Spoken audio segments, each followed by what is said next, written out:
Hey, this is John Lee Dumas of EO Fire, and welcome to Master Leadership. Great leaders ask great questions, and this podcast takes you on a journey to master leadership with questions that matter to leaders who matter with your host, Lily Sanabria. Hi, this is Lily, and welcome to Master Leadership Through Crisis series, where we will connect with leaders worldwide to gain insights on important questions to help us navigate these rough waters.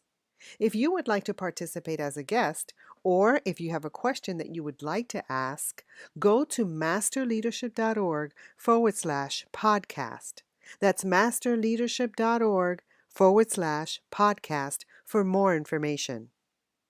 Today we are speaking with Karen Groves, an author and educator who specializes in the impact of trauma and its symptomatology on student success. Her book entitled Trauma Doesn't Stop at the School Door provides concrete, doable, in the trenches strategies and solutions for educators from pre-K through college. A former college president, tenured law professor, and senior policy advisor to the U.S. Department of Education in the Obama administration, she has worked for decades to improve the American education system. Her favorite leadership roles, despite her high-profile jobs, have involved young children. Karen has long believed that as important as higher education is, we need to back up the education train and focus on our youngest children if we want to make a lasting difference. Welcome, Karen Groves. How are you? I'm well, thank you. Nice to be with you. Delighted. Yeah, it's nice to be with you too. You are so colorful. I love that. And I love what's in the background too, a beautiful painting. Yes, so actually, your surroundings matter. They message and they signal. Especially when I read to children, I try to wear costumes or bright colors or colors that match the characters or be in a setting that's visually interesting. Fantastic. I have some work to do. All right. So we're so happy to have you on our podcast. Are you ready to pour into our listeners? I am, and I look forward to it. Fantastic. Karen, tell us a bit about your path to leadership and what you're doing now. So, my path to leadership was not straight. And I think that's a really important thing for future leaders to realize, that you don't always start in one place and have a clear expectation for where you'll land. So, in point of fact, when people say to me, "Did you always want to be a college president?" the answer is no, it never even dawned on me. But over my lifetime, as doors opened, I walked in. And sometimes those were pathways I hadn't expected that took me in new directions. And sometimes it took me to places where I said, whoa, this is not where I want to be for the next 30 years. And one could say that I've been a leader in a variety of contexts. And so what's changed isn't that I've been leading, it's where I've been leading. Doors opened and you walked in. And oftentimes doors open and we're afraid to walk in. Speak to that a little bit. I think that's very true. I think we're reluctant to walk in when we don't know what's there. And what I say to people is, you have a choice. You can walk in or you can not walk in, which is also a choice. And which one presents the greater risk? So for me, walking in doesn't mean you're forever lost. You could always walk back. But if you don't go in, that door may close and those opportunities may not be there for you. And you're risking a lot of beautiful possibilities. Correct. And so what are you doing now? So I do a variety of things. Basically, I spend my time as an author and educator, which means I write adult and children's books, which I then either read to children or with children in school settings or community settings. The second thing that I do is I work with adults on student success, both within organizations and within educational institutions. And the last thing I do is I focus on trauma and its impact on student success across the entire educational pipeline, from early childhood all the way through adulthood. And sadly, trauma is way more present than I think we recognize. Its impact is way more powerful than many people acknowledge. And so much of my time is spent either at disaster sites or at locations that have experienced trauma and need to restart where they are in a way that's healthier and better.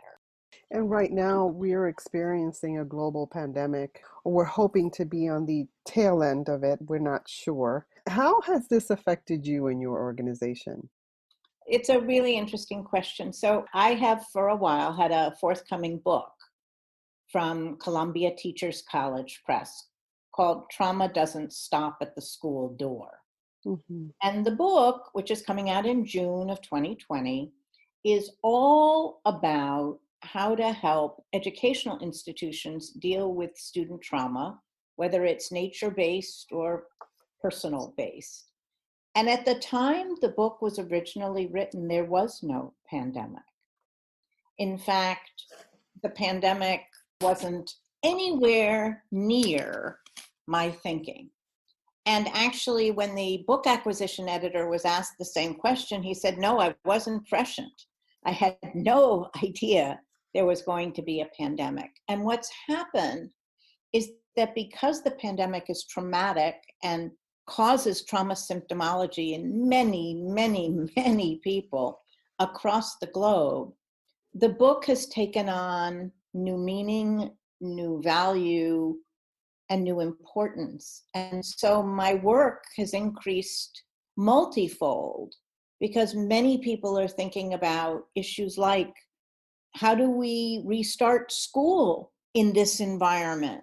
How do we help children who are learning at home in this environment? How do we acknowledge or know what's traumatic symptomology? Is it catching? Can teachers catch it? And how are they going to be coping? So a lot of issues in that book, which thankfully I could update before it's going to Release. press. So it actually has COVID-19 suggestions embedded in it. So the book is really au courant, but it has changed my day-to-day life because I'm spending most of it on how to deal with trauma. Certainly very important work. Where can our listeners get the book? How can they connect with you? There are a variety of ways to get the book. There are the usual channels, places like Amazon and the like. You can also get it from Teachers College Press, and their website is www.tcpress.com. I also have a website, and you can hyperlink through the website to order the book. And you can learn more about what I've written and where I speak and what I think on a variety of issues. And there's a contact form there, and you can reach out to me, which I hope people will. That website is www.karengrosseducation.com. KARENGROSS education.com. And the book is Trauma Doesn't Stop at the School Door. Correct. We carry our trauma with us like an invisible backpack, and it goes everywhere with us. And actually, the cover of the book, many covers don't do much for me. This cover is really wonderful because it has the door of a school, which you could be going into or out of. And at the entryway is a backpack standing in for the trauma that kids carry into and out of school. Okay, so I know I have a copy of that, so I'll make sure I post it. So thank you so much for that. Now, Karen, what resources, quotes, or advice has helped you most during this crisis?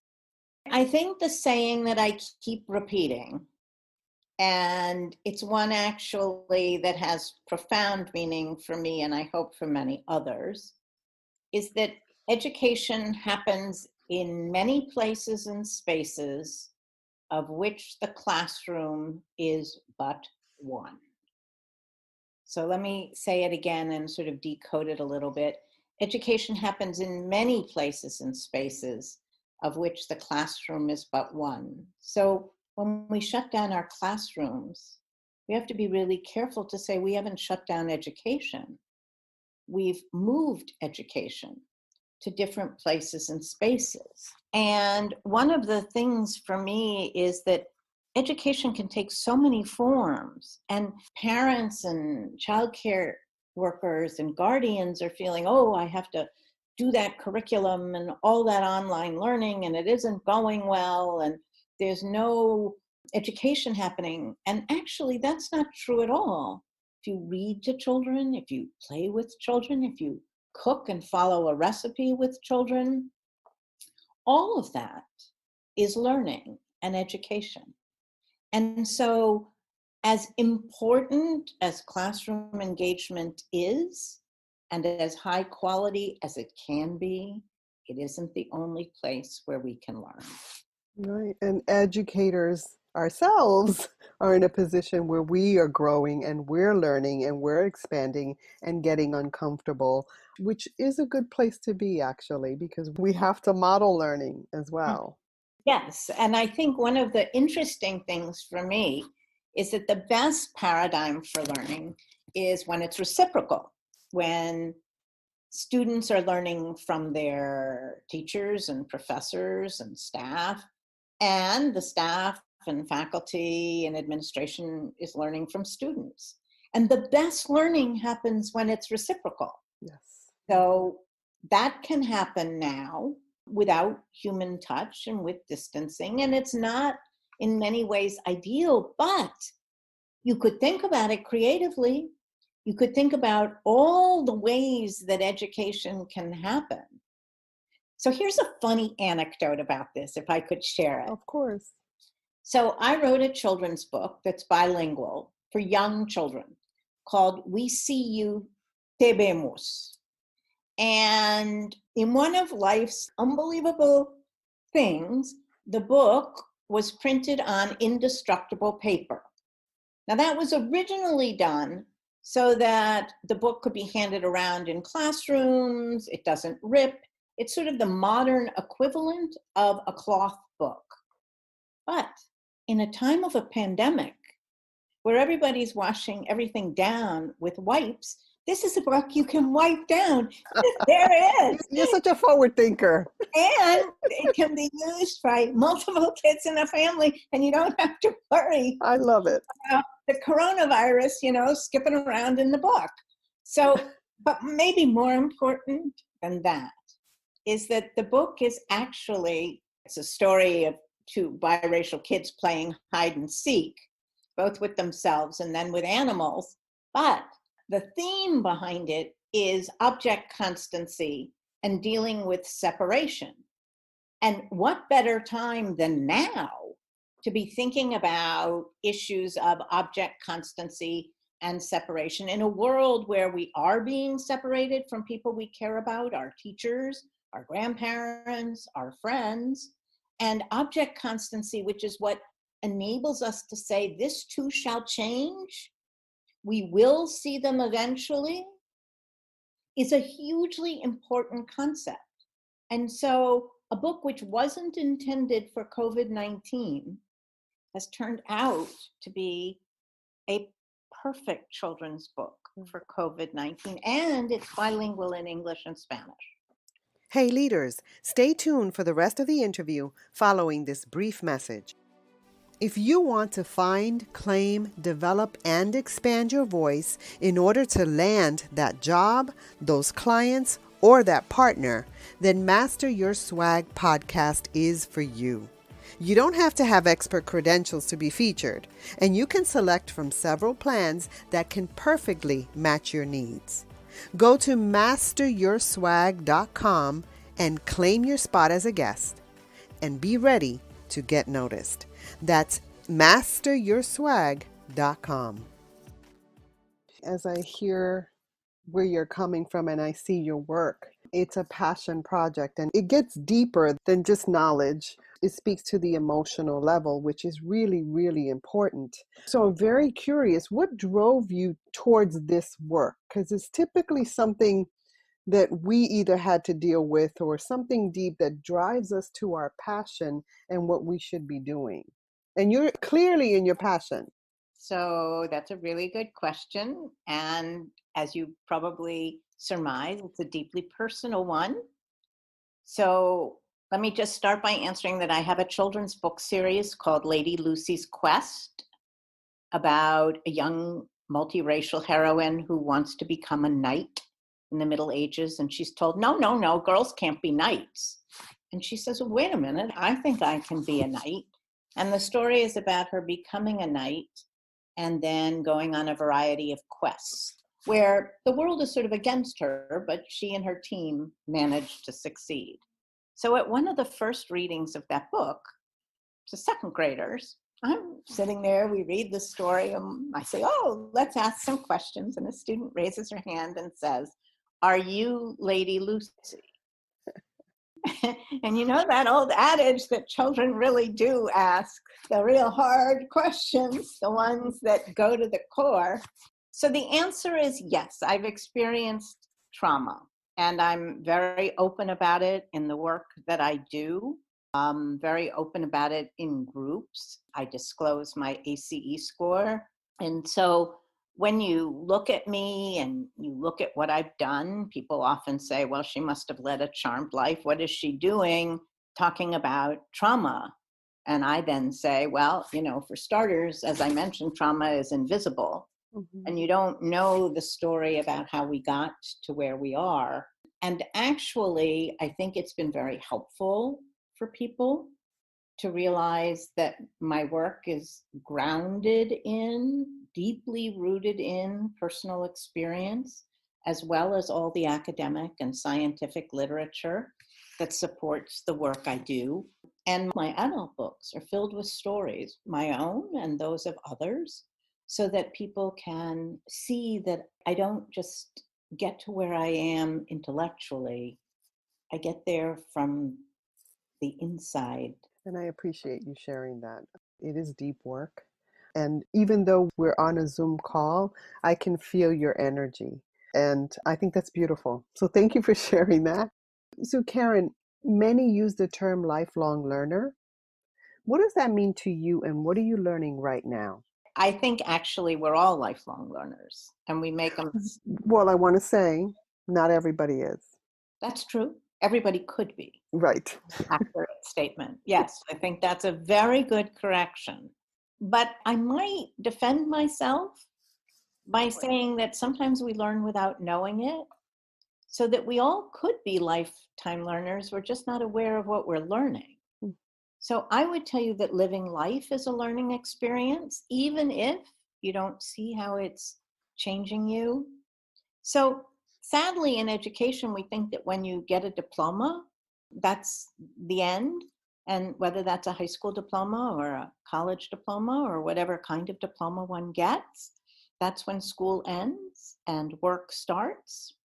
And for me, that's a really artificial and false barrier there, because hopefully one continues to learn and to grow. And the world is changing so rapidly that if we don't continue to learn and grow, we'll be left behind.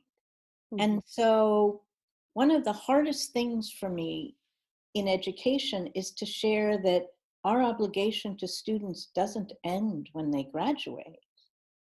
We have a lifelong obligation to both give them the skill to love learning while they're with us and to help them transition that skill after they graduate into the life they lead.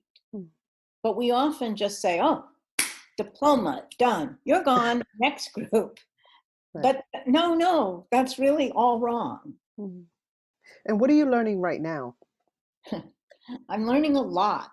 One of the things I talk about in my work is that if you deal with trauma all the time, you have to remember self-care. Yes. And for teachers, that's a really big issue, because if they're around kids who are struggling all the time and they don't take any time for themselves, and then they go home and take care of their own family situation, that's hugely draining. And I think it's taken me a bit to realize that even remotely, because of the nature of the work I'm doing now, I have to take time to self-care.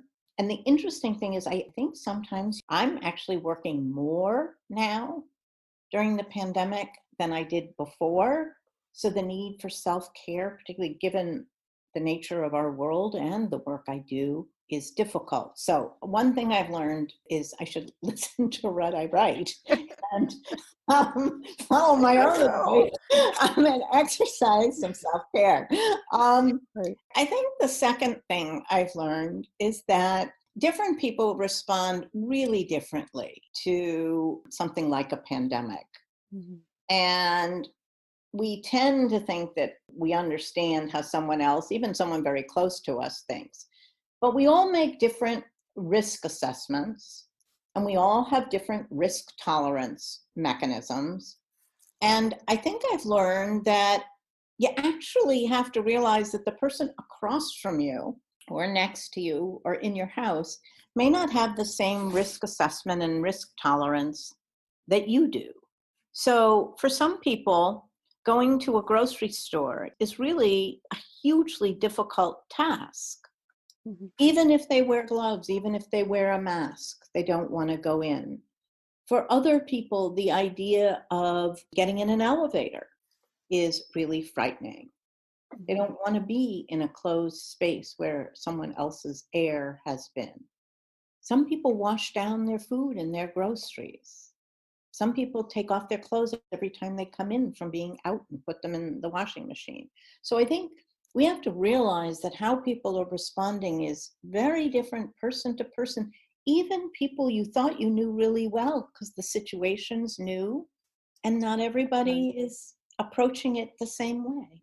It's funny that you should say that because I was at a supermarket the other day and I saw someone struggling. I had my mask on and I said, "Would you like some help?" And she said, "No, thank you, darling." And she reached out to me and she touched me. And then she was like, "Oh, I'm so sorry." And I'm like, "No, I haven't been touched by strangers in such a long time." And I'm a very touchy-feely person. But you can tell her she was so scared. And I Mhm. just, I was like, "No, it's okay." But yes, you're right. People do have a different gauge as far as their risk tolerance. And we'll see it more and more as we engage more with people. Right. And it's not a value judgment, right? I Mhm. mean, it's just a calculus that we each have that puts us in a different place. And sometimes it makes us grumpy, which is another thing to think about and understand. So I recently was at a park that had been opened and you could walk. And for the most part, people were keeping social distance, but there was a stairwell that went up from one path to another. And as I was going up the path, I felt people too close behind me. Hmm. Now, what I normally would have done is say, "Excuse me, could you just back up a little bit?" Or maybe I would have moved a little faster. But no, in this pandemic moment, I'm like, you're too close. You're way too close. You have to back up and pay attention here to And all were of. you raised in New York? I lived in New York for many, many years. And finally, I think the third thing that I've learned is humans as a general species don't like to be out of control. I knew that before, but you see it so vividly now. And, the effort to create a timeline, we'll do this on this day and we'll open on this day.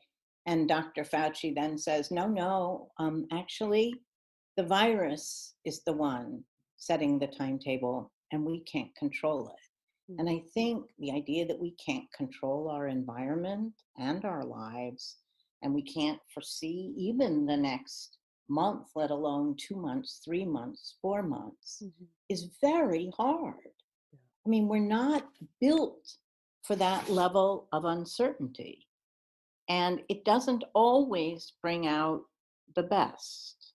But being self-reflective, having people speak into your life is what leadership is about. It's certainly why we're having these conversations so that we can learn from each other. And I appreciate your perspective on this. Now, Karen, when you Can I think, just add something? sure. I think being a leader now is a hard job.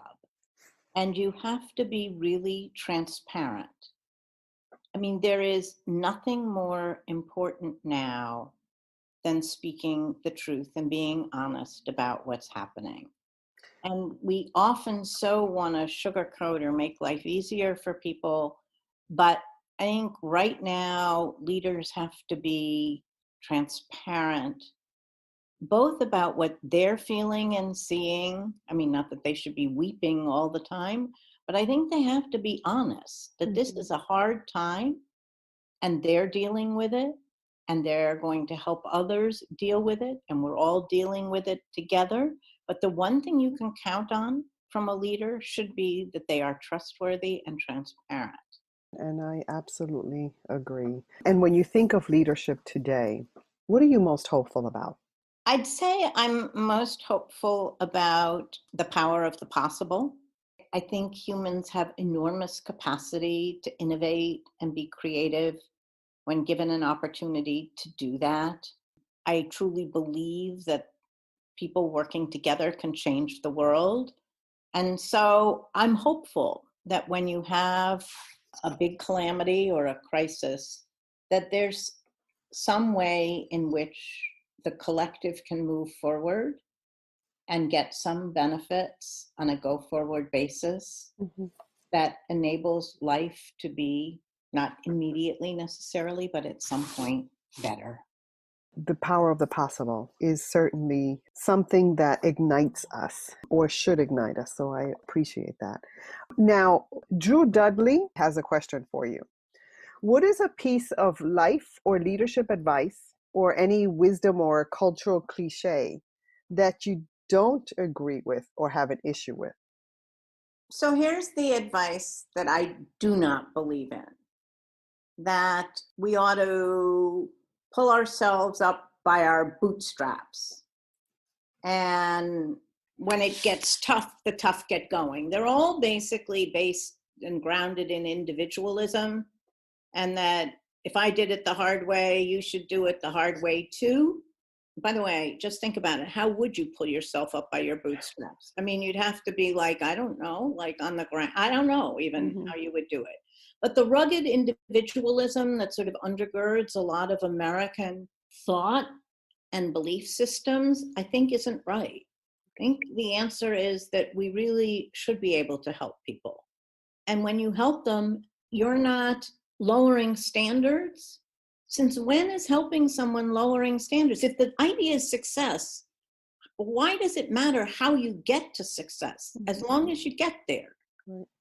So when people say, oh, you must be lowering standards because you're helping all these people, or you're a snowflake and coddling, and I go, if I can help someone become their best self and they need help to get there, it shouldn't matter as long as they end up with that success. Right. So that old adage, when things get tough, the tough get going and the rest get left behind, I don't buy it. We can help others, which is absolutely, blessings can flow to us and through us, but then we need help too, Yes. and that's okay. And I love that. Thank you so much for that. Now, as a listener of this podcast, what is a question that you would like a future leadership guest to respond to? I think the question I would ask is, what is it that people see as missing from the leaders they encounter?